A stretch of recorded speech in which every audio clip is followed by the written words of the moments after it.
Welcome back to GameGentleman, where we scour the gaming news to bring you the top 10 stories each and every week. Here's what you need to know from the 27th of April to the 3rd of May 2020.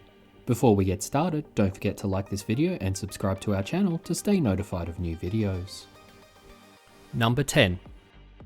Cyberpunk 2077's first public rating has appeared in a since-deleted listing on the Brazilian Classification Board website, giving players a snapshot of what to expect. The classification board gave the game an 18+ rating with content such as sexual language, nudity, cruelty, intentional death, and several references to violence making the extensive list. Lead quest designer Pavel Susko responded to the leak on Twitter by writing, "You surprised? We don't around." Number 9. Massive plot details and spoilers for The Last of Us 2 have leaked online, with pre-release footage being shared across the web, leaving Neil Druckmann and the team at Naughty Dog reportedly heartbroken. Druckmann took to Twitter to share a message from the studio. "We know that the last few days have been incredibly difficult for you. We feel the same. It's disappointing to see the release and sharing of pre-release footage from development. Do your best to avoid spoilers, and we ask that you don't spoil it for others. The Last of Us 2 will be in your hands soon. No matter what you see and hear, the final experience will be worth it. We here at GameGentleman intend to do our part and won't be posting any links to spoilers in anticipation for the release." In an update to this story, Sony has reportedly identified the source of the leaks. In a statement to GamesIndustry.biz, Sony said it has identified the primary individuals responsible for the leaks earlier in the week. The company has confirmed that the leakers were not affiliated with either Sony Interactive Entertainment or Naughty Dog. Sony would not comment further on the matter, as the information was currently subject to an ongoing investigation. Number 8. EA Games have confirmed that their DICE studio is working on the next installment in the Battlefield franchise and is aiming for a 2021 release on next-gen consoles. In a statement to GameSpot, EA said that the title is targeting new innovation that will be enabled by next-gen platforms. They are choosing to skip a 2020 release window, which would align with the launch of new consoles due to the smaller player base at the start of a generation. Bringing out Battlefield, where the new console base is fairly small, doesn't really give justice to the potential of the title, and so that's part of our driver in moving the title to fiscal 22. Number 7. Platinum Games have had to announce a delay in the retail editions of their recent Kickstarter success, the Wonderful 101 Remaster. The developer has cited difficulties in the shipping and distribution related to the current pandemic as the cause of the delay. The digital release of the game remains unchanged, and as an apology to backers who chose a physical copy when backing the game, Platinum is offering Steam codes so that they have the option of still playing the title at launch. Number 6.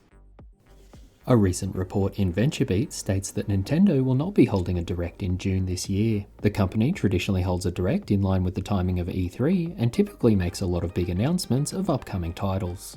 Once again, the COVID-19 pandemic has been cited as a possible major cause of this, as Nintendo has had to pivot to working from home following the state of emergency declared in Japan.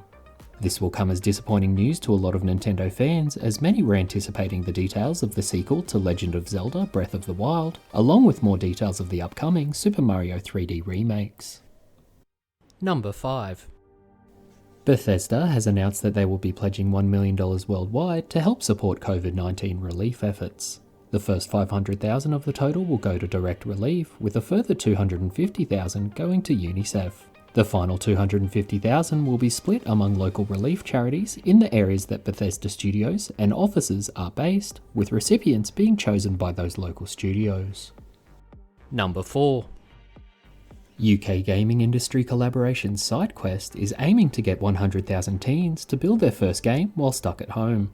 The program, which will begin on the 4th of May, challenges developers between the ages of 13 and 17 to build a game within 7 days, offering support for participants with free access to Game Maker Studio 2, masterclasses from industry experts, and community support. Each 7-day session, known as a quest, will be hosted by a different UK-based game studio, with Creative Assembly, Sumo Digital, and Sports Interactive all signed up to be involved in the program. Number 3. Xbox Games with Gold have been officially announced for the month of May, with Xbox One players being able to pick up V-Rally 4 for the entire month and Warhammer 40k from the 15th. Xbox 360 players will also be able to pick up The Sensible World of Soccer from the 1st to the 15th, and Overlord from the 15th till the 31st.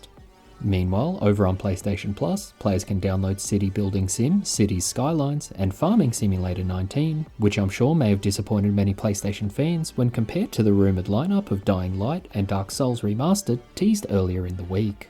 Epic Game Store users can pick up Amnesia, The Dark Descent, and Crashlands until May 7th, followed by Death Coming from the 7th onwards, while Twitch Prime members can download Avicii Invector, Fractured Minds, Penkapu, Urban Troll Playground, The Little Acre, and Snake Pass for the month of May. Number 2. The Last of Us Part 2 is back on track with a post from the official PlayStation blog announcing the new release date of June 19. Additional reporting of the pre-order details outlines that the game will come in at around 100GB file size, so best make room on your console. This news, however, means that Ghost of Tsushima, which was scheduled for a June 26 release, is receiving a minor delay of 3 weeks, with a new launch date of July 17, meaning PlayStation players will be kept busy for quite some time. In the blog post, head of Worldwide Studios, Herman Holst, said, "I want to personally congratulate and thank both the teams at Naughty Dog and Sucker Punch Productions on their achievements. As we know, it's not an easy feat to reach the finish line under these circumstances. Both teams have worked hard to deliver world-class experiences, and we can't wait to see what you think of them when they release in just a few short months." Number 1. The long-rumoured Assassin's Creed set in the Viking era has finally been announced this week, first by being teased in an all-day Twitch stream from digital artist Boss Logic, followed by an official announcement and premiere trailer on the 30th of April. Titled Assassin's Creed Valhalla, players will control Eva, a fierce Viking raider raised on tales of battle and glory, leading a group of Norsemen that have been driven from Norway by endless wars and dwindling resources in the 9th century. In a press release, Ubisoft explains, with little resources at their disposal, players can lead raids to any promising location they see from the waterfront using their longship to earn much needed riches and resources. As the Vikings begin to settle in their new home, they encounter resistance from the Saxons, including King Alfred of Wessex, who denounces them as heathens and looks to be the sole ruler of a civilized England. Against all odds, Eva must do what is necessary to keep Valhalla within reach. As per Assassin's Creed Odyssey, players will be able to choose between a male or female character. However, unlike in Odyssey, you will play the same character of Eva regardless of what gender you choose. The game is set to release holiday 2020 on current and next-gen platforms and will be an Epic Games Store exclusive for PC players. You can watch the full trailer in the link below, and Ubisoft are set to reveal gameplay in a special Inside Xbox event next week. And now you're all caught up. Are you going to pick up the new Assassin's Creed? Tell us your thoughts in the comments section below.